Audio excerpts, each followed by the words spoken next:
या 12 किल्ल्यांना नामांकन मिळाले ही आपल्यासाठी खूप महत्वाची गोष्ट आहे. कारण आता लोकांनी तिथे लोक आधीपासूनच जात आहेत, पण वेगळा दृष्टिकोन घेऊन गेलं पाहिजे का? एक परत तिथे गेल्यानंतर लोकांना तिथे जावंसं वाटलं पाहिजे, अशा तिथे सुविधा निर्माण होतील, कराव्या लागतील.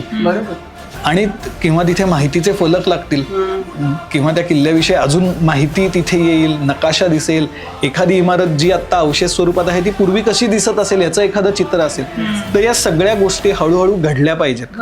आणि ती पर्यटन स्थळं नाहीत, ती प्रेरणा स्थळं आहेत. तिथे जाऊन आपल्याला प्रेरणा घ्यायची, तिथे जाऊन सेल्फी काढणं हा उद्देश असू शकत नाही. किंवा तिथे पावसाळ्यात तिथे खूप छान वाटतं किंवा धुकं असतं, याच्यासाठी महाबळेश्वर पण आहे. पण ह्याच्या मागे एका माणसाचं पावित्र्य, गांभीर्य नाही, याच्या मागे एका माणसाचं 35 वर्षाचा ध्यास आहे. म्हणजे 1645 पासून शेवटच्या श्वासापर्यंत महाराजांनी हे सगळं अथक म्हणजे अविश्रांत केलेलं आहे. प्रत्येक श्वास हा स्वराज्यासाठी घेतलाय.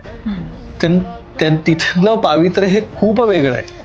राजगडावर महाराज 20-22 वर्ष राहिलेत स्वतः, रायगडावर 6-8 वर्ष राहिलेत. तर या दुर्गांचं पावित्र्य खूप वेळ. प्रतापगड महाराजांनी बांधलेला किल्ला आहे. सिंधुदुर्ग महाराजांनी, काय तंत्रज्ञान होतं आपल्याकडे? सिंधुदुर्ग सारखा किल्ला पाण्यात बांधलाय, खांदेरी सारखा किल्ला इंग्रजांशी लढत बांधलाय. तर हे सगळं महाराजांनी आपल्यासाठी तयार केलंय. जिंजी सारखा किल्ला आहे कुठं, तामिळनाडू.